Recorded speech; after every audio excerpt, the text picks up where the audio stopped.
This is doctor Sravanthi, your dental expert, ఆరోగ్య dental hospital, Beeramguda. ఇవాళ నేను చెప్పబోయే టాపిక్ వచ్చేసి teeth scaling. So teeth scaling అంటే ఏంటి? Teeth cleaning. So daily morning and night compulsory నేను బ్రష్ చేస్తున్నాను, అయినా కూడా డెంటిస్ట్ దగ్గరికి వెళ్ళి ఎవ్రీ 6 months టీత్ స్కేలింగ్ చేయించుకోవాలా, అవసరమా అనేది చాలామంది అడుగుతుంటారు. అండ్ దానివల్ల చాలా మిత్స్ ఉన్నాయి, అపోహలు కూడా ఉన్నాయి. ఈ వీడియోలో మనం క్లియర్ చేద్దాం. సో డైలీ మీరు morning and night compulsory brush చేసినా కూడా ఫుడ్ పార్టికల్స్ అనేవి ఇరుక్కొని ఉంటాయి. ఎలా అంటే బ్రషింగ్ చేస్తారు కానీ ఫ్లాసింగ్ అనేది చేయరు. థ్రెడ్ టైప్ ఫ్లాస్ కంపల్సరీ వాడాలి. పంటికి మధ్యలో ఫుడ్ పార్టికల్స్ ఇరుక్కున్నది ఫ్లాసింగ్ ద్వారానే క్లీన్ అవుతాయి. అడ్వర్టైజ్మెంట్లో చూపించినట్టు బ్రషింగ్ చేసినట్టు ఆ బ్రిజిల్స్ ఏమీ లోపలికి వెళ్ళవు. అదే మీరు 6 monthsకి ఒకసారి డెంటిస్ట్ని విజిట్ అయితే వాళ్ళు ఏదన్నా అలాంటిది ఉన్నా కూడా స్కేలింగ్ ద్వారా క్లియర్ చేసేస్తారు. సో దట్ ఫ్యూచర్లో మీకు పళ్ళు పుచ్చిపోకుండా అండ్ ఇలాంటి ప్రాబ్లమ్స్ రాకుండా, గమ్ డిసీజెస్ రాకుండా మనం ప్రివెంట్ చేసుకోవచ్చు. అండ్ దీనిలో మిత్స్, ఫస్ట్ మిత్ ఏంటంటే ఎనామిల్ లాస్ జరుగుతుంది అనేది చాలామందికి అపోహ ఉంటుంది. సో ఎనామిల్ లాస్ అనేది జరగదు. One of the hardest thing ఏంటి? ఎనామిలే. సో స్కేలర్ మిషన్ కూడా చాలా సింపుల్గానే ఉంటుంది, ఏముండదు. ఇది జస్ట్ వైబ్రేటర్ మాత్రమే. సో ఇలా మేము ప్రెస్ చేసినప్పుడు ఇది స్ప్రింకిల్ అవుతుంటుంది వాటర్. సో టోటల్ క్లీన్ అయిపోతుంది. సో ఇది మిర్రర్తో, ఇది మౌత్ మిర్రర్ అండి. జస్ట్ నేను ఇలా చేసినా కూడా ఇక్కడ దీనికి స్క్రాచ్ కానీ ఏమీ పర్లేదు. సో ఇంకా మిర్రర్కి ఏం పర్లేదు, గ్లాస్ లాగా మిర్రర్కి. సో అలాంటప్పుడు ఎనామిల్ లాస్ అనేది ఎలా జరుగుతుంది? జరగదు. నెక్స్ట్ థింగ్ వచ్చేసి, నా పళ్ళు ఇది వరకు గట్టిగా ఉంటాయి, పొరపాటున నేను క్లీన్ చేయించుకుంటే లూజ్ అయిపోతుంది, మా పక్కింటి ఆవిడ చెప్పారు, వాళ్ళు చెప్పారు అని చెప్తూ ఉంటారు. సో ఈ అపోహ ఎందుకు వస్తుంది అంటే, ఆల్రెడీ ఫుడ్ పార్టికల్స్ సంవత్సరాల నుంచి అలా ఉండిపోవడం వల్ల, క్లీన్ చేసుకోకపోవడం వల్ల ఇట్లా గారలాగా పడుతుంది, ప్లేక్ అంటారు దాన్ని. అండ్ ఇలా అట్టలాగా ఫామ్ అవ్వడం వల్ల ఏమవుతుంది? మీ పళ్ళు గట్టిగా ఉన్నట్టు అనిపిస్తుంది, మీకు గ్యాప్స్ ఏం లేవు అని ఫీల్ అవుతారు.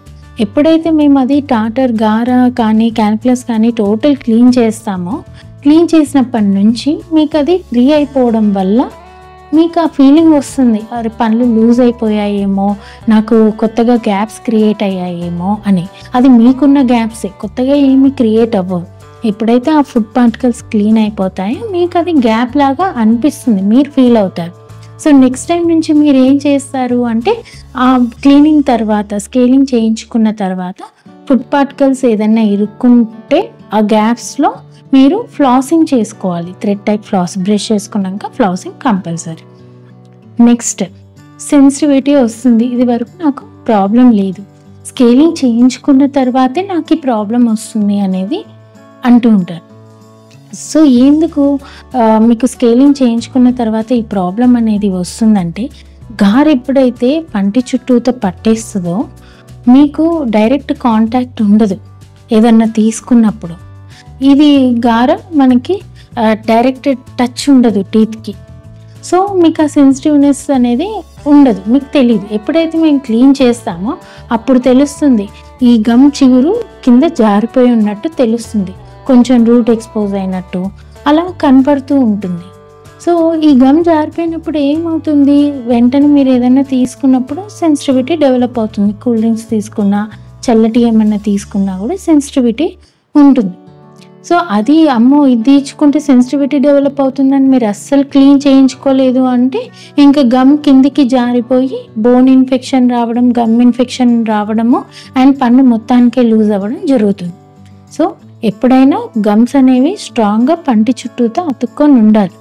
ఎప్పుడైతే గార పట్టేస్తూ ఉంటుందో అది మీరు క్లీన్ చేయించుకోకపోతే గమ్స్ డ్యామేజ్ అయ్యి కిందికి జారిపోతూ ఉంటుంది.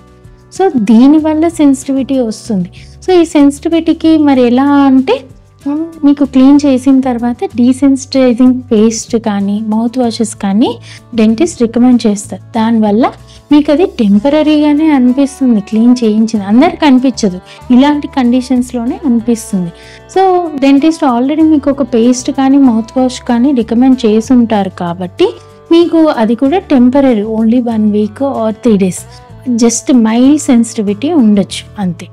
సో ఇలాంటి అపోహలు పెట్టుకొని టీత్ క్లీనింగ్ చేయించుకోకుండా మాత్రం మీరు ఉండకండి. కంపల్సరీ ఎవ్రీ 6 monthsకి డెంటిస్ట్కి వచ్చేసి చక్కగా టీత్ క్లీనింగ్ చేయించుకోండి. అండ్ ఈ వీడియోలో మీకు ఏమైనా డౌట్స్ ఉన్నా ఏదన్నా ఉన్నా కమెంట్ చేయండి. నేను ఒకసారి చెక్ చేసి అండ్ మీకు రిప్లై ఇస్తాను. Thank you so much.